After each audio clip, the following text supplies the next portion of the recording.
Del Señor Jesús esté con ustedes. Y con tu espíritu. Evangelio de nuestro Señor Jesucristo según San Lucas. Gloria a ti, Señor. Un sábado en que Jesús atravesaba unos sembrados, sus discípulos arrancaban espigas y frotándolas entre las manos las comían. Algunos fariseos le dijeron: ¿por qué ustedes hacen lo que no está permitido en sábado? Jesús les respondió: ¿ni siquiera han leído lo que hizo David cuando él y sus compañeros tuvieron hambre? Cómo entró en la casa de Dios y tomando los panes de la ofrenda que solo pueden comer los sacerdotes, comió él y dio de comer a sus compañeros. Después les dijo: el Hijo del Hombre es dueño del sábado. Palabra del Señor. Gloria a ti, Señor Jesús. Queridos amigos, el Evangelio de San Lucas. Aquí Jesús parece que sale un poco a caminar o está haciendo de un pueblo a otro. Estos lugares que ahora, ¿verdad?, se dice, estos eran los sembrados por donde Jesús fue caminando. Ahí se ve al costado de una de las rutas importantes que va desde Nazaret hasta bajando, ¿verdad?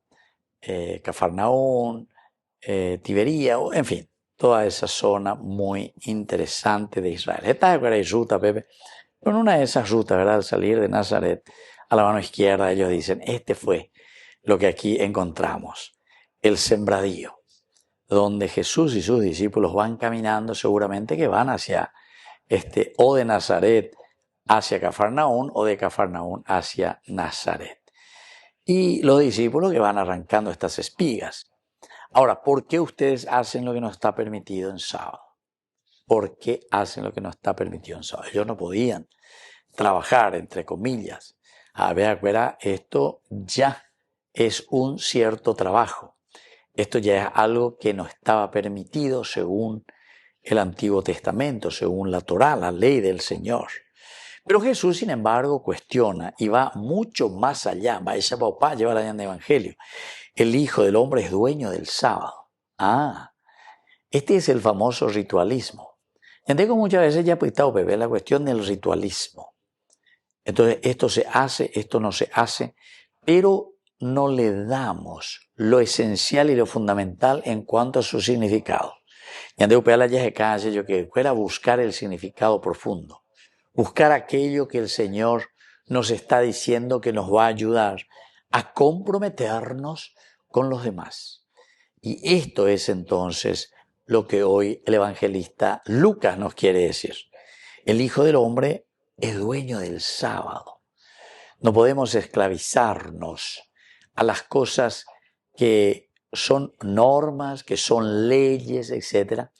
Cuando nosotros nos damos cuenta que hay otras cosas mucho, mucho más importantes y camino que tenemos que hacer para poder juntos llegar a lo esencial y lo fundamental del objetivo, ¿verdad?, de nuestra vida cristiana, hacia donde estamos caminando. Porque si vamos simplemente con la ley, ¿verdad? Aquí justamente Jesús les pone el ejemplo cuando le dice: ¿por qué ustedes hacen lo que no está permitido en sábado? Les dice: ni siquiera han leído lo que hizo David. Esto encontramos en el primer libro de Samuel, cuando Saúl le persigue, lo quiere matar. Y él va y se escapa y entra, porque iba justamente, y ahí en el santuario está Abiatar el sacerdote. Y claro, Abiatar le conoce a David, que era jefe de la tropa de Saúl, lo recibe, y entonces le dice: bueno, y es ahí entonces donde él se va a alimentar, y dice que eso estaba permitido solamente para los sacerdotes, o sea, para los que hacen el rito. Aquí pasamos por encima de todo aquello que simplemente se contenta con la ritualidad. Ya mañana, ya echana, ¿cuál es el elemento esencial y fundamental que tenemos que hacer juntos? No podemos quedar entonces simplemente con el rito.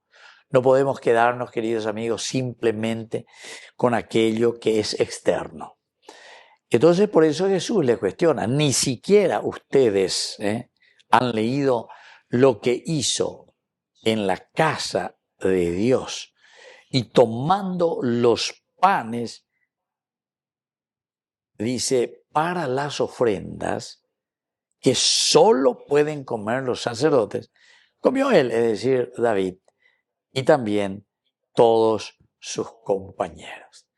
Queridos hermanos, tenemos que mirar un poco, ¿verdad?, hacia adelante, tenemos que entender también, no encerrarnos, sino que tener la capacidad de discernimiento. Upea cuando dice ahí hagan de que tú ella pola ella posea, porque pea entonces ya la movió ya po, ayer fue contra la ley, contra la Torah, etcétera. No, sino que aquí cuando nosotros entendemos que hay necesidades mucho mayores, mucho más urgentes, entonces tenemos que hacer y obrar como Jesús está obrando. Que así sea. Que así sea.